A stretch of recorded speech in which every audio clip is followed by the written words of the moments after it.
Hello, everybody, and welcome to today's webinar on resiliency in 2023. I'm Isabella. I'll be hosting a little bit today. I apologize. My lawn people just showed up and they're right behind me.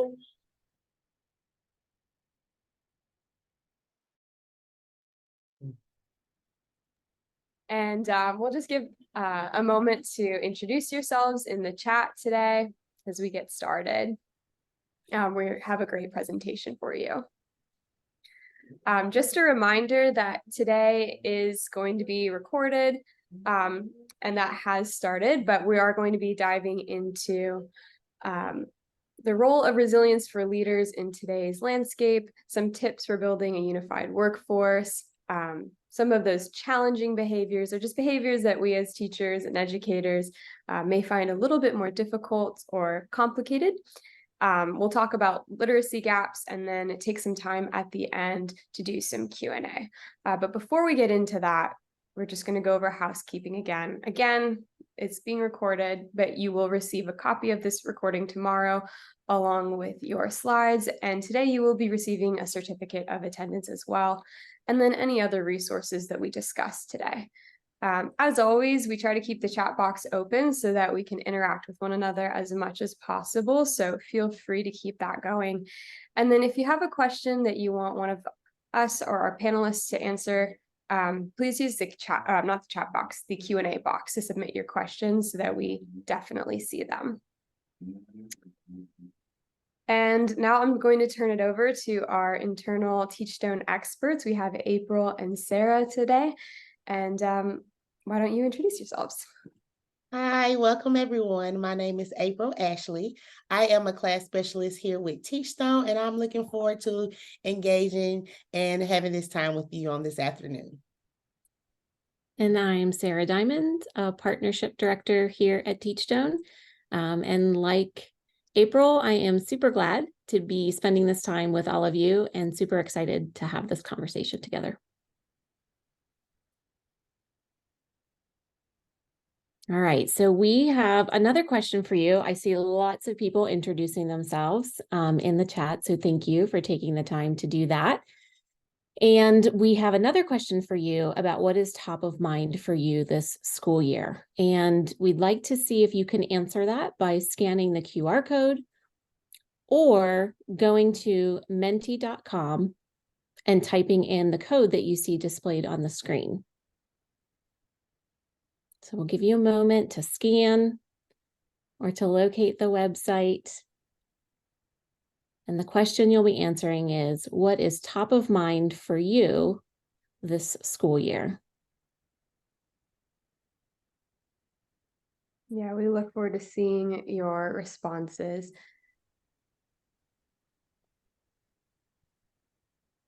It may be hard to choose just one thing. Probably a lot of things that are top of mind for us right now. We're already seeing lots of things coming in. It looks like challenging behaviors is definitely taking center stage today. We have staffing needs, data collection, staff stress and safety.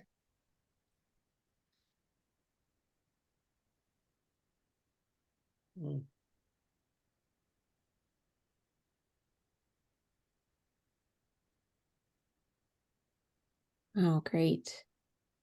And if you haven't signed in yet, we do have that Menti code right there on the bottom. Feel free to scan it with your phone or go online. I don't know about you, April, but I'm not terribly surprised by what I'm seeing. As I'm looking, I'm like, yeah, especially the two that are really sticking out. Mm-hmm.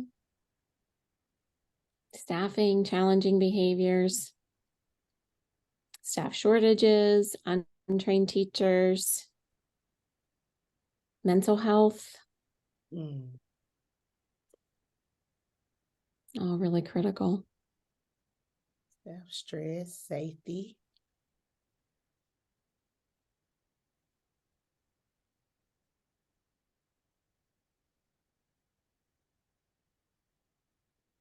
Amazing. Well, I think we'll go ahead and move on. I wish that in our time together today, we could address all of these. Yeah. But we only have time for a few. And interestingly enough, what we're hoping to speak with you about today are some of the ones that are really popping up as top of mind for many of you. So we're going to be thinking about, as leaders in education, what are some of the challenges, and in particular, how can we help to address some of those challenges? And so together, April and I are going to talk a little bit about some of those workforce challenges that we just saw were displayed, as well as challenging behaviors. We saw that as a very popular response, and then spend a little bit of time also on learning loss and the impact that that has had. And our goal is to try to share some strategies with all of you to combat some of this. But I'm going to kick it over to April for a moment to help set the stage. Thanks, Sarah. And as she just mentioned, with your word count and seeing staffing, we know that the workforce is really struggling.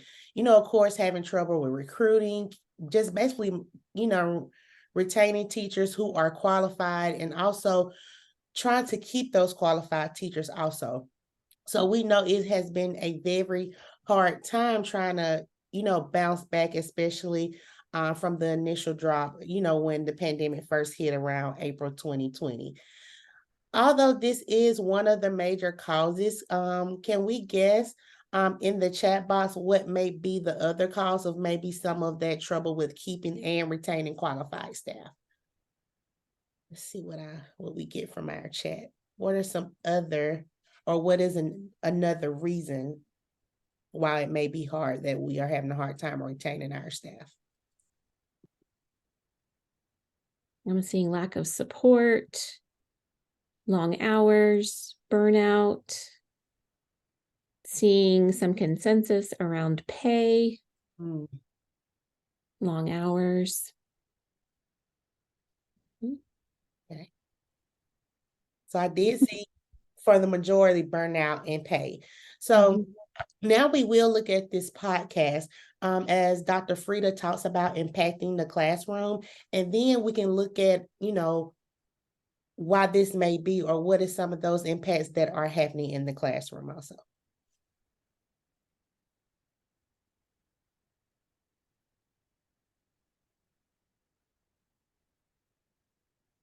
Sorry, screen sharing challenges. Give me 1 second, everybody. Thanks for your patience. No problem.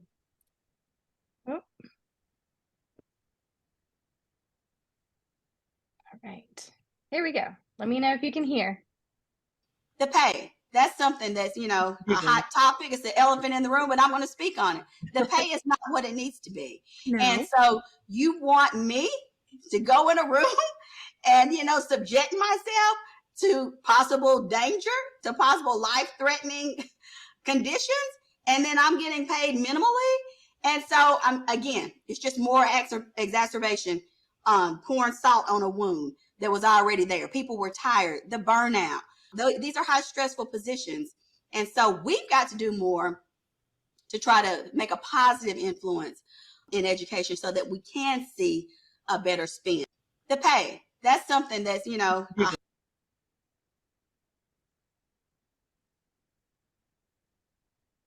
So as mentioned in our podcast, that short clip that we looked at, we can see not only the pay, but the burnout.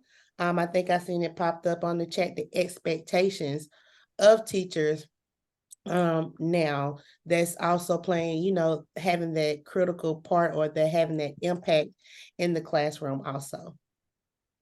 Okay. So as you can see here, 68%. 68% of teachers, they're saying that there are concerns about those behaviors that are in the classroom. And it has increased since, of course, 2019, 2020 school year. We also see that there's 84% of teachers that says that developmentally, a lot of students are behind, especially when it comes to behavior with that self-regulation and, of course, those relationship building compared to students prior to the pandemic. So not only is pay impacting our classroom, but we also see where children are developmentally behind since the pandemic, and of course also that increase in behavior also.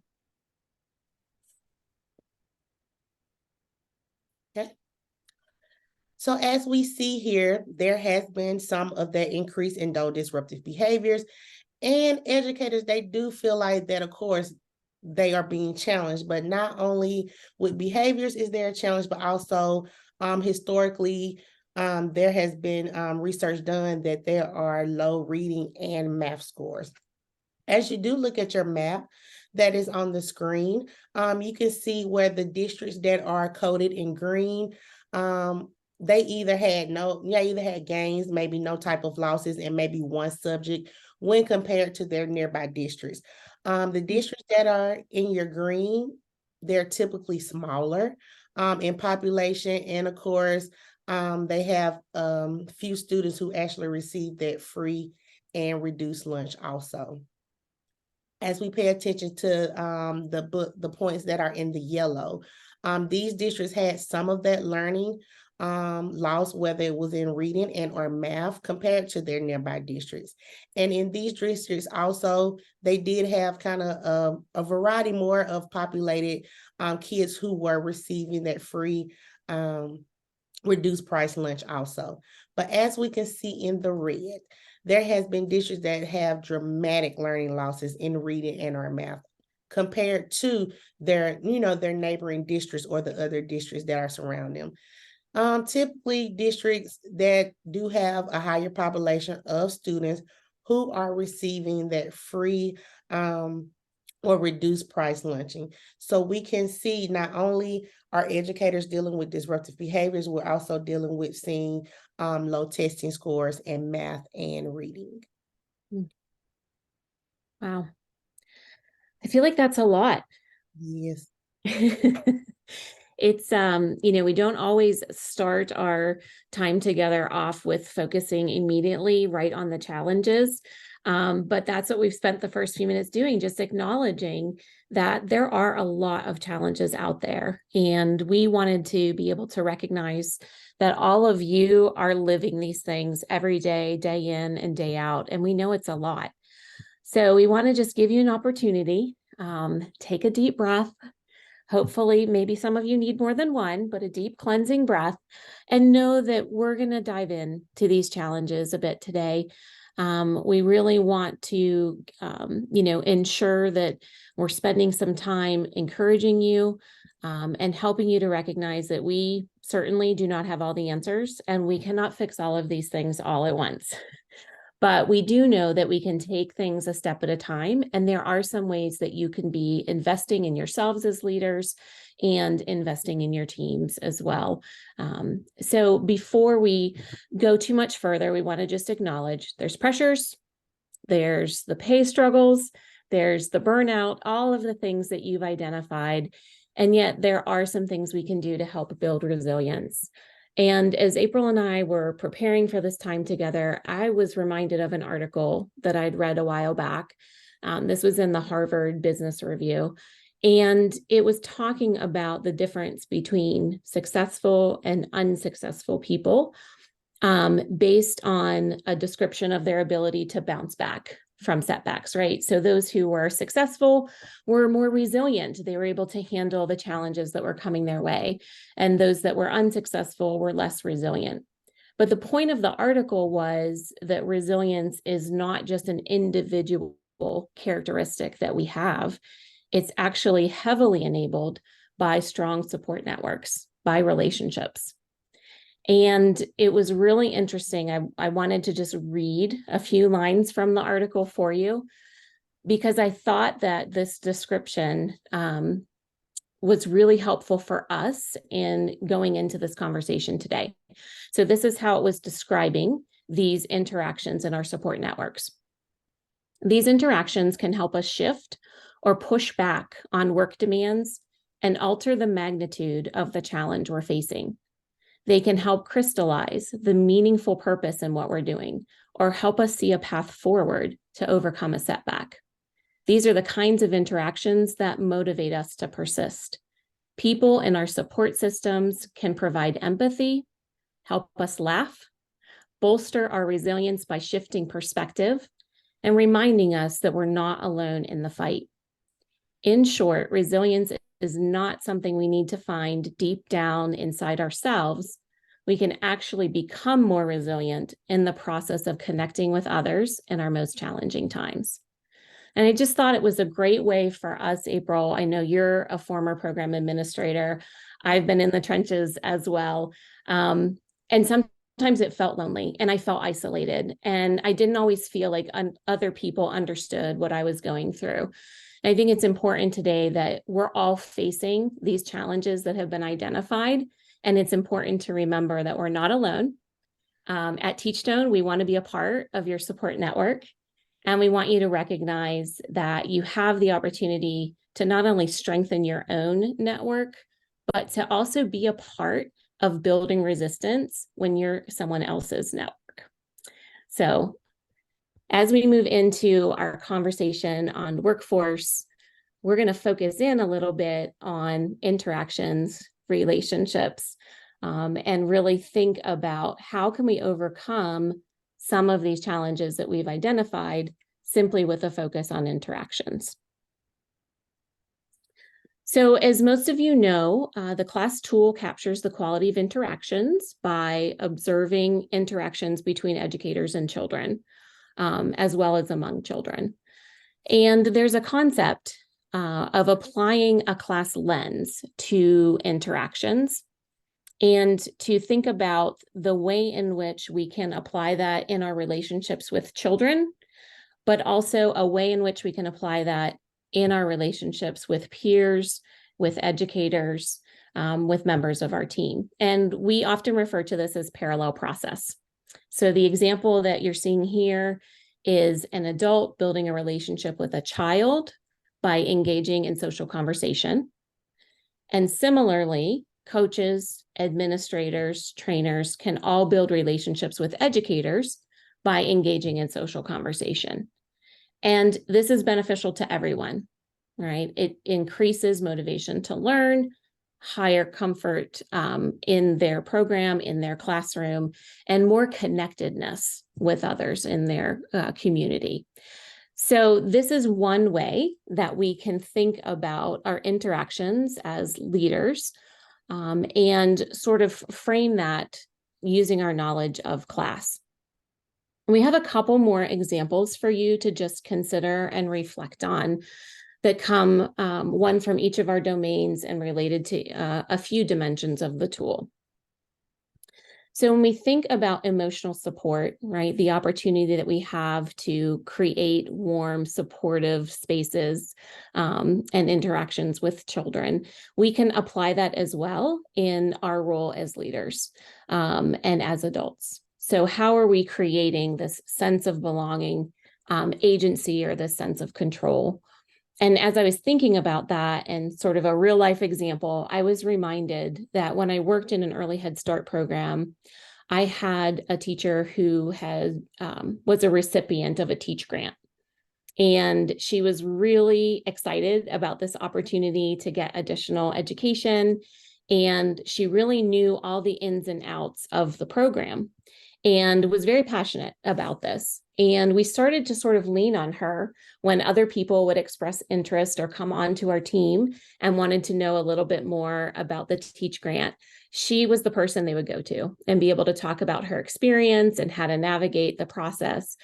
And this was really helpful to me as an administrator because it took that off my plate, right? I could really empower her to be that expert and they could go to her. And I was realizing that, you know, it wasn't enough to just have staff that had a responsibility, right? Like playground safety monitor, check, we've identified who that is.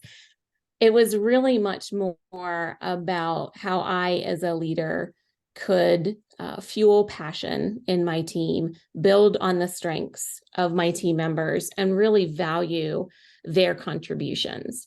And recognizing that we have an opportunity every day to be eliciting from our teams and incorporating their ideas into our programs as well. So that's just one example of parallel process. Another could come out of our classroom organization domain, where we think about the importance of helping to focus children's attention and promote their engagement with things like statements that provide clarity, and helping them know what they should be focusing on when they're engaging in that activity. And it's a reminder to us, we can do that same thing as leaders. We can be thinking about how we help our team to understand the goals of our program or the expectations for a certain activity or meeting. We can also, provide them with rationale on the decisions that we're making and encourage their further participation in the programs. And then lastly, with quality of feedback, this is one of my favorites. When I became a class trainer and I would talk about quality of feedback, I remember thinking one day that my husband was not really good at this. I had asked him for some input, was struggling to understand something, and I got kind of that yes, no response. And I was like, man, that is not good quality of feedback. And he just looked at me like, what are you talking about? And it's this reminder, right, that as we're learning how to scaffold young children's learning and really encourage them to build on what they're learning and dig a little deeper, and give specific feedback, we can be doing those things as adults for others in our lives as well. And so realizing the power that you have as a leader to be present in classrooms to help resolve challenges and provide information, but doing that in a really specific way that is helping people make that connection between, actions and outcomes, and just encouraging them to, understand that at a deeper level by giving that really intentional feedback. So those are just a few examples, and many of you might have been, thinking about ways in which you live out these class dimensions as well. But if it's something that you haven't reflected on in a little while, I'd encourage you to be able to take that lens and just think about what would it mean if you applied what you want to see educators doing in classrooms with young children or in all of our early learning settings. You sort of turn that lens on your interactions as a leader. I think another focus for leaders is to think about the ways in which you create supportive spaces. And this can be done in many different ways. But we wanted to be able to just take one example from professional development and training, right? That's an area that we all have the opportunity to lean into with our teams. And what does that look like within your programs? Do you have the kinds of training and professional development days that really are built upon creating a flexible, differentiated experience for your staff, right? Not everyone learns in the same way. Not everyone participates in the same way, right? Some really want to be hands-on and experience these full day trainings, and others are like, man, if I could just take an online course, that would work better for me. I'm more comfortable learning in that way. And so we make decisions every day about how we can best support our teams, and we should be thinking about these things. How can we offer them experiences that really suit their learning styles? How can we allow time for reflection? I don't know about you, April, I'm a process person, right? I want to hear the information. I want just enough time to process that. And then I want to try it out and really experience it before I kind of take on more, right? So I need somebody who's thinking about those things around me. I think we also have staff who are coming in new to programs. We saw, the burnout, we saw the turnover that was impacting the workforce. And so we have to think differently about someone who's newly entering into the field or newly entering into our programs from those who are more senior in our programs, maybe more familiar with interactions and our focus on that. And so we've got to differentiate those supports in order for professional learning to be impactful. And then that last area is just empathetic, right? Because all of these challenges we've been talking about are affecting our teams as well, right? They're living this alongside of us. We really need to acknowledge the challenges that they're facing, not only in early care programs, but also outside of that. And think about the ways that we can maybe reframe some of the challenges that they're experiencing in their classrooms. We can't really do a whole lot about wages right? Without a lot of advocacy and other factors that we know influence that. But there are ways that we can support our stressed employees, and there are things that we can do to help them feel supported when they walk into our programs and when they come to work each day. So just some things for us to think about as leaders. And if you find that you might be someone who could benefit from some supports, again, we want to be a part of that support network for you. And we want to be a part of helping to address some of these challenges. So on the next slide, you'll see that we have information about some resources that also can help you enhance your recruitment and your onboarding and your retention practices. All of those things that we know are really critical to help you run quality programs. You could be thinking about things that strengthen your recruitment efforts, right? So even those who are coming in new to the workforce, we can provide them with some foundational learning. It may be something like the CDA with class, which is a way to help them have a focus on interactions and understand the importance of that, but also be working towards that credential and having that serve as a foundation for their ongoing learning and growth. It could be things related to flexible online asynchronous learning programs, right? That there's a nice way for them to learn a little bit more about class through a primer for leaders or a primer for teachers. I think these are also the types of programs, whether we're familiar with class or not, having a refresher on that each year is something that can also inspire and motivate us. It's a great reminder to us of why we do what we do and how we are truly making a difference in the lives of young children. And then lastly, there may be some things that you're looking for as just a supplement to what you're already doing to retain your teams.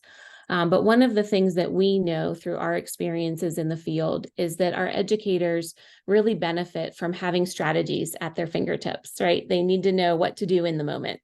And so things like our class dictionary and our strategy cards are really helping them to have something tangible and an idea at the ready that they can be applying immediately in their interactions with young children. So we wanted to let you know that, we can help you to learn a little bit more about some of these resources. If that's something that you're interested in, we'll provide a link to you of where you can see more about these, and you'll have our information at the end as well. But our goal really is to say that you're not alone in all of these workforce challenges. And together we can support one another in helping to overcome that. So that was our first kind of big area to focus on. But April, I know you wanted to spend a little bit of time in that area of the challenging behaviors as well.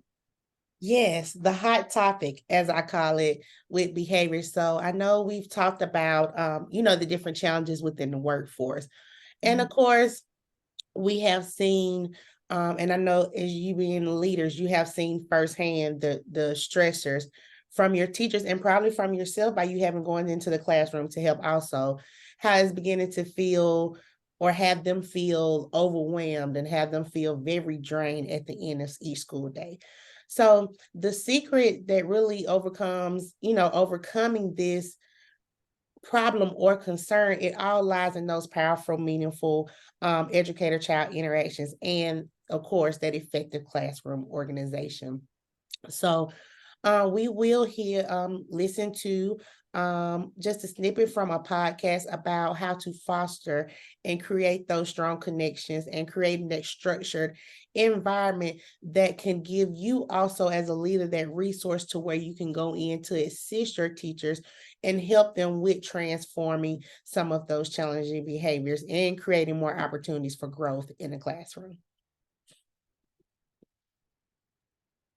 All right, bear with me again as I do my screen share. You would think after years of doing screen shares that I would have this down to a science, but thank you all for your patience as I do this live. Okay, let's see. Nope. Where is that screen? Now, tell us in the chat while I'm pulling this up. What I don't know. I need 2 more minutes to help me stall. That's fine, Megan. You know, actually, as you're pulling that up, it does remind me of some other resources that are available through the podcast. And there's one for leaders, there's one for educators. We have a class community that's made available to anyone that's engaging with us around professional learning. There are some really great resources like that in our blog that anyone can access and are available to folks. So you know, that can be something that we also send some more information out about. I know there's a lot of really rich content, in particular in the podcast.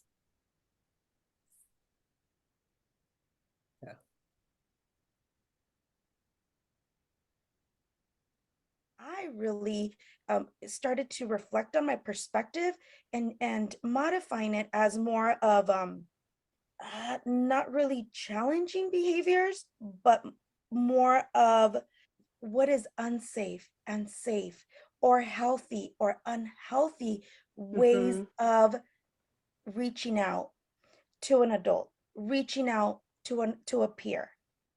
Because it's so So easy to categorize like any behavior that's not convenient for you at that moment as challenging behavior, right? But I yes, love how you kind of pause and rethink that of like, okay, what is safe or unsafe behavior? What's healthy or unhealthy behavior? Because kids have a variety of ways that they express their wants and needs. And it's not all something that needs to be modified, right? Sometimes we yes, might need to kind of adjust to the child's yes. way of expressing themselves.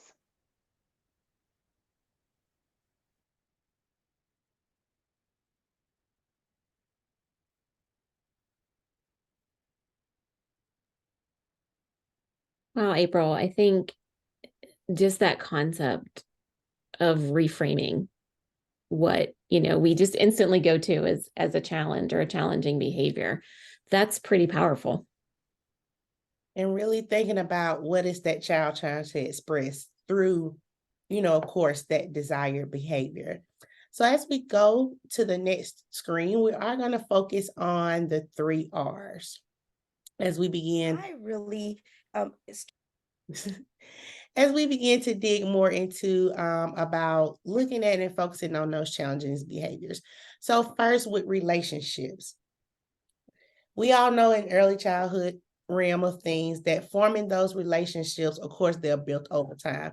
But once a child feels safe in their teacher's presence or in the presence of the school, presence of the classroom, that is where those relationships begin to, be made. And of course, you will begin to see children as they begin to interact with each other.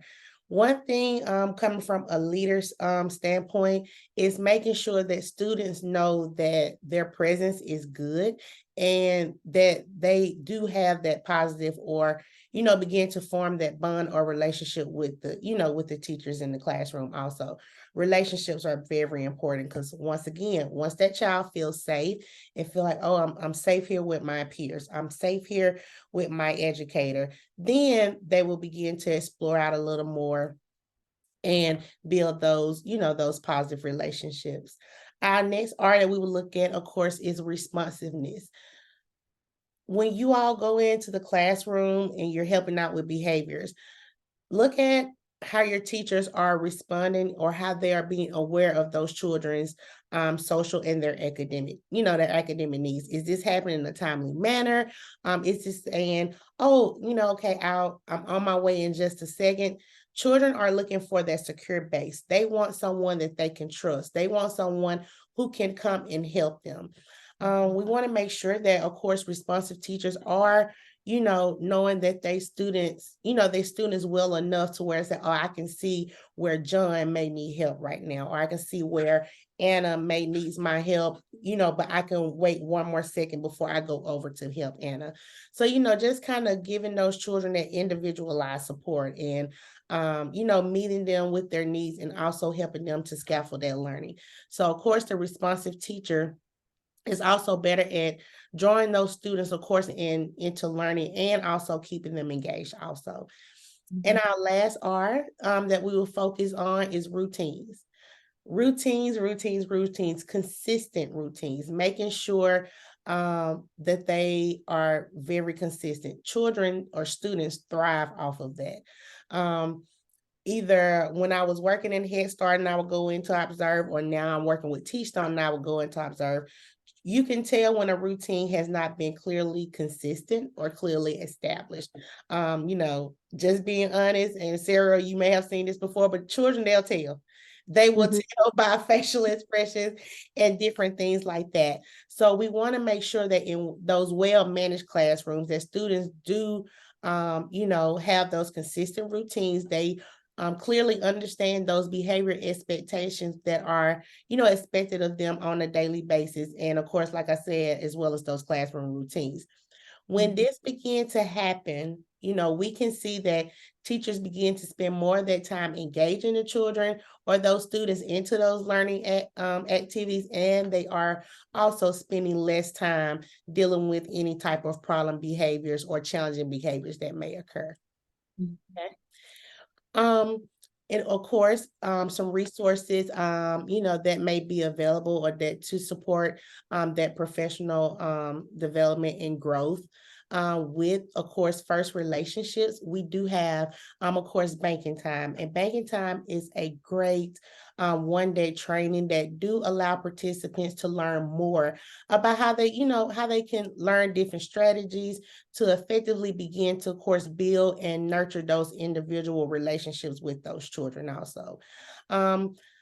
With banking time, it gives them strategies also, of course, on how to begin to decrease some of those challenging behaviors, as well as begins to increase that teacher empowerment and making the best overall experience for all of the children in the classroom. With responsiveness, as it is in relation to, behaviors or some of those challenging behaviors. We have a great resource of the class emotional support kit. This kit do provide, of course, the educator's guidance. It gives them opportunity to plan, also provides them with some of those practical strategies. And of course, it looks at the quality of materials that do begin, of course, to support those educators in responding, appropriately to those emotional needs while still trying to foster those opportunities for growth and development in the classroom also. And another great resource that has just really coming out good is our class environment. We know that depending on the class environment, it can, in better words, it can make or break your class, in the classrooms. We want to make sure that the children still have that great supporting and promoting positive behavior management in the classroom. But with our classroom environment, this tool is used, of course, not only to, help to create those powerful environments, but it also enables you to also measure to help that quality and kind of get those small effective improvements in the classroom. So when you are having those challenging behaviors as a leader, keep these resources in mind that will be helpful and beneficial for your teachers also. April, it reminds me, it's obviously there is no magic bullet. It's not. For challenging behaviors, right? And as you were talking through these things and through our R's, it just reminded me that, there's an intentionality around each of these resources that you've highlighted. And the idea is to help set up successful interactions, right? And now I'm thinking about the reframing of challenging behavior as healthy or unhealthy, and how we can then empower our educators to, really lean in to building those relationships as one of those strategies. Our hope is that by doing so, and what we've seen play out in classrooms is that it can reduce those challenging behaviors. And leaders always just keep in mind, what is this behavior telling me? What is this behavior telling me? Okay, I'm sorry to butt in. Next.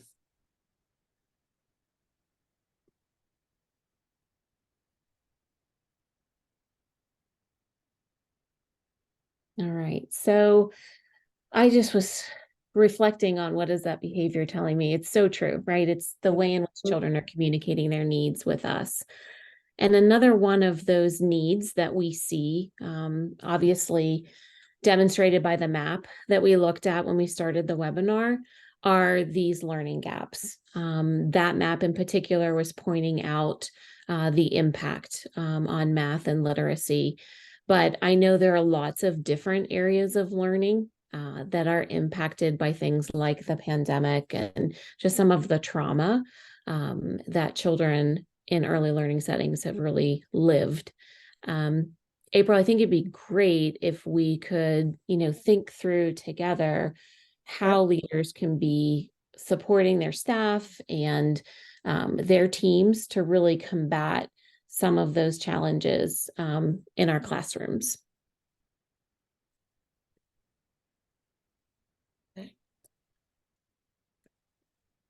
So, of course, I know, with language modeling, of course, having those children, to engage into those rich conversations, especially with some of those younger learners. Keep the children, involved by asking, them those open-ended questions, providing a lot of that descriptive feedback so that it can keep that, that back and forth exchange going on. And also it does empower those children to also feel like they are conversational partners in that conversation.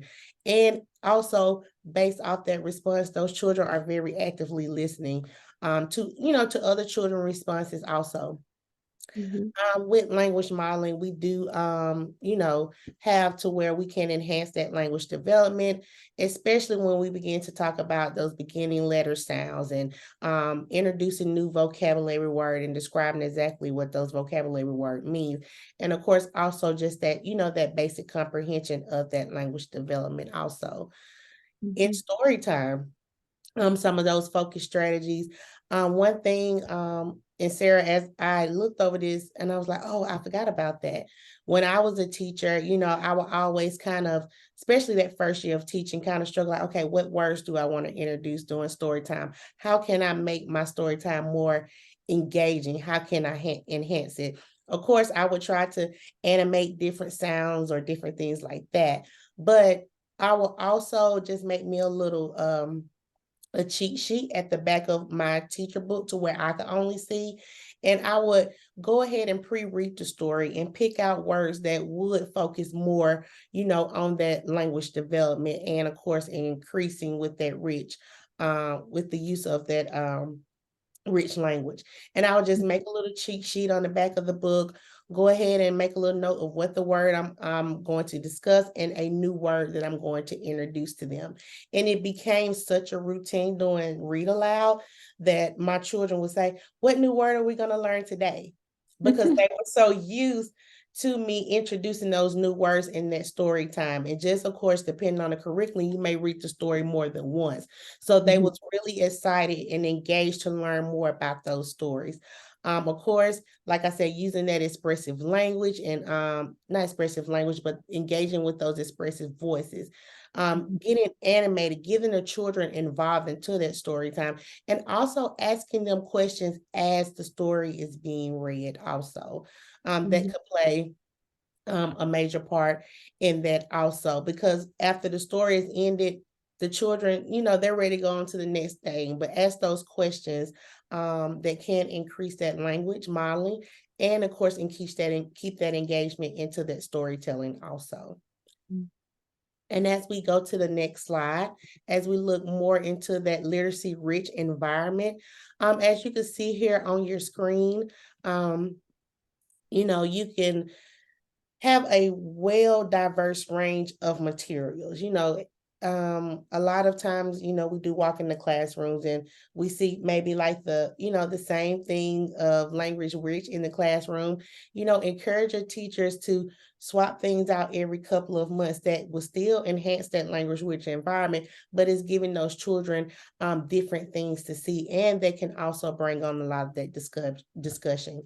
Labeling objects with, of course, words and pictures throughout the classroom, displaying their artwork and their writing throughout the classroom. It makes them so proud to see their artwork being displayed, especially when mom or dad comes in and pick them up in the afternoon. They say, oh, you see my artwork that just got posted up? So displaying their artwork and of course their writing, and of course making sure that there are a variety of age appropriate books and materials that are available for those children. If you have children who are DLL learners, have materials or have pictures or different things labeled in English and in Spanish, just to make sure that we are including our DLLs learners. Also, if you want to have a family tree that is posted, you to enhance a lot of that literacy rich environment also. And of course, they can have maybe a word wall or a book wall that maybe have pictures of different books that they can just go pull the picture, maybe it's Velcroed at the back. They can just go pull those pictures off and they can choose that book for today. So, I know I'm throwing a lot, but that is, a lot of suggestions of how to create and keep that literacy rich environment in your classroom. Yeah, well, that's really helpful. I love seeing the examples too.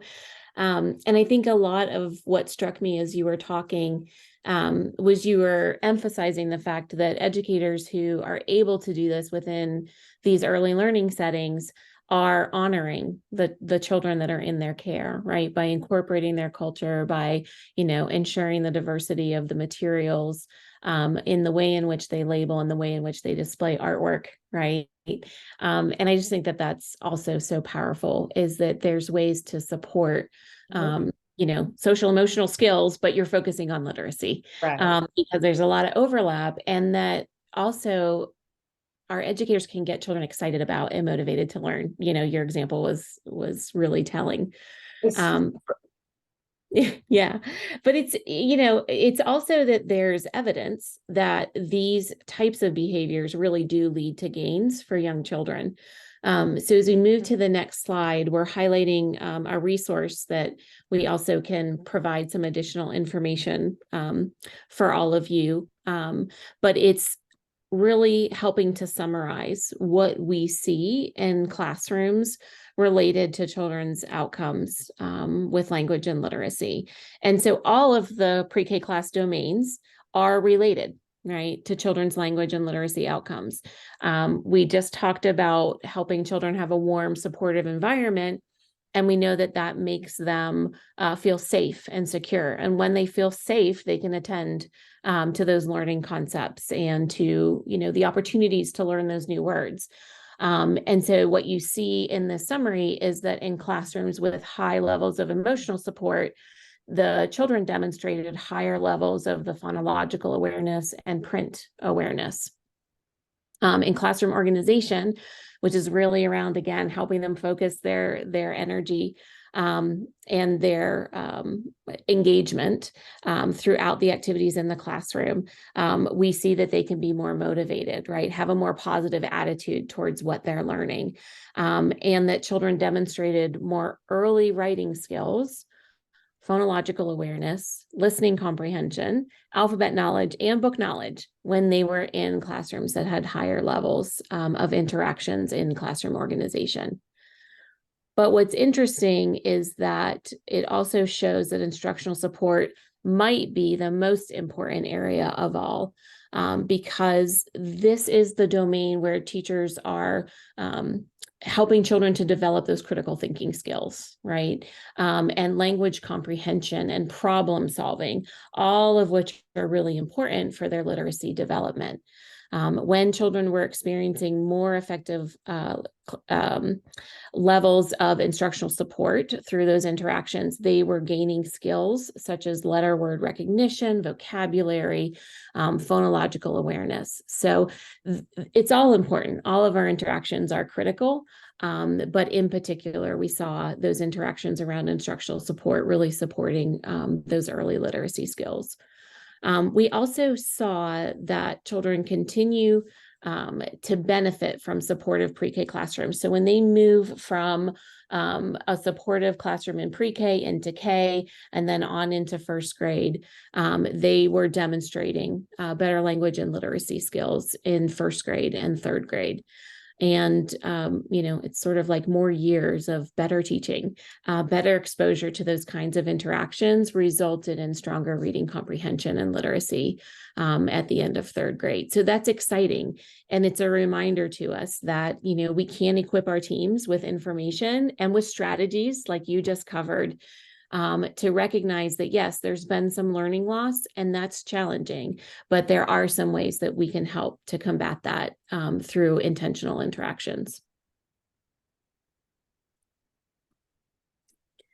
I think some of the other supporting resources you can see here for those who are thinking about, what are some of the ways in which we can complement what we're already doing to support children's learning, in this area of literacy in particular. And so we're just identifying a few things around, fostering those meaningful opportunities by providing our educators with a kit that includes a guidebook and reflection opportunities and the actual, resources within that can help to set up those kinds of really rich interactions. And so that's the literacy kit. And one of the things that's really exciting about the literacy kit, and you'll love this because you're a Head Start person, but it has an at-home component as well that can help to supplement the classroom kit. And so you really have that opportunity to connect with families and to help children have exposure to those kinds of interactions, both when they're at school, but then also reinforcing some of those concepts at home as well. Okay. We next also it's a custom event, of course, with story time. It puts more interaction or more emphasis, I'm sorry, not interaction, more emphasis on that powerful learning experience for educators. It is a 45-minute online session that would, of course, help your educators just to gain, new different strategies and tips just to strengthen, with their daily practices through those powerful interactions. It does include topics like asking those effective questions during story time. And like when I was talking about earlier with story time, those are just, kind of a tip or strategy that I just kind of came up with. But this story time, it does help you or help the educator to, prompt them on what different questions to ask when they are having story time and engaging and making sure that, all the children are remaining engaged in that story time. Yeah, it's always helpful when you can, watch video of other educators and, pull ideas from that as well. I like our custom events because there's an opportunity to differentiate support, which we talked about earlier as a retention strategy, right? But you can, select topics that are really focused on, a particular experience like story time. But there's many others, and it just gives the opportunity to kind of have a dedicated, 45-minute session that really digs in around those strategies. We're having a lot of really powerful responses to the opportunity to sort of select topics that are really meaningful for your own program, your own team, and be able to benefit from going through that together. We also have training, of course. Some people really want to go more in depth in particular areas. And we talked about the importance of instructional support interactions and driving children's learning in literacy in particular. And so there are trainings available to really help teams dig in a little bit more around that. So we've highlighted our instructional support essentials for teachers training. And this is really supporting them in understanding the instructional support domain and how to strengthen their interactions in ways that contribute to children's development. So that's an exciting training as well. It kind of focuses in a little bit more deeply on that area of instructional support. So any of these could be helpful resources when you're thinking about ways that you can best lean into your teams and provide them with some solutions and practical strategies that we know have been linked to children's learning outcomes. Well, April, I knew we weren't going to be able to address everything that came up in our word cloud. But I do hope that what we've been able to spend a little bit of time digging into was helpful to all of you who are with us today. And we have just a few minutes, and Isabella is going to help us out with some Q&A. Yeah, so if you have any questions, you have time to add that to the chat. Sorry. I see somebody asked if the resources would be available for second edition. Yep, absolutely. So we are in the process of updating a lot of our professional learning resources and trainings to be in line with the class second edition. So we're excited about that. Some of that is already complete and some of that is in process.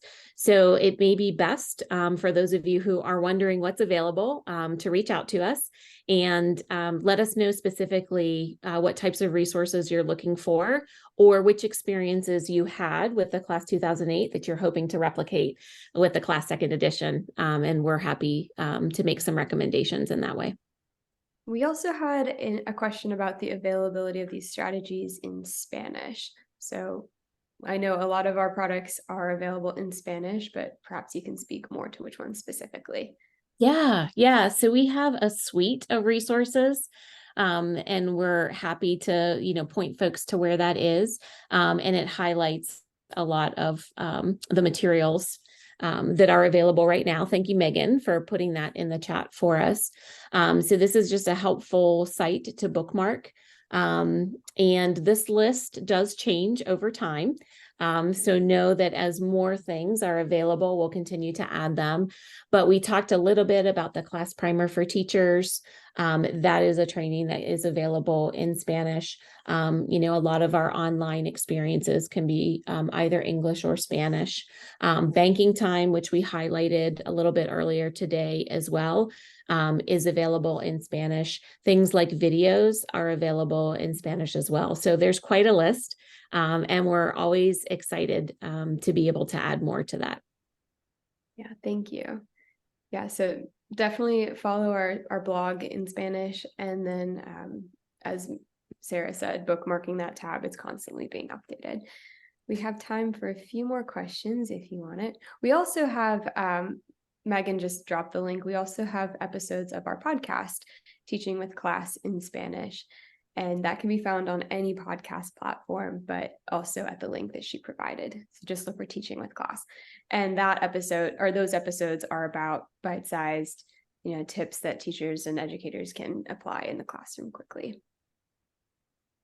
And we do have a lot of bilingual support as well, whether that's folks who are reaching out to Teachstone, through our customer support with questions and things, or if it is, arranging for some training that can be delivered in English or Spanish. It is important. Again, we want to hear from you. We want to know what the needs are. So reach out to us and let us know what more you need and how we can continue to help and support. Definitely. Well, that brings us to the end of today's session. As a reminder, we're going to send out the recording to everybody, if not this afternoon, then probably Monday. And it'll have the recording, your certificate of attendance, and then links to the resources that we mentioned today. So everything that you need will be there, as well as ways to get in contact with everybody, including our presenters whose emails can be found on the screen. So thank you all for joining us, and thank you, April and Sara, for being such awesome presenters today. We really appreciate it. And we hope you all have a great weekend. Thanks so much. Thank you.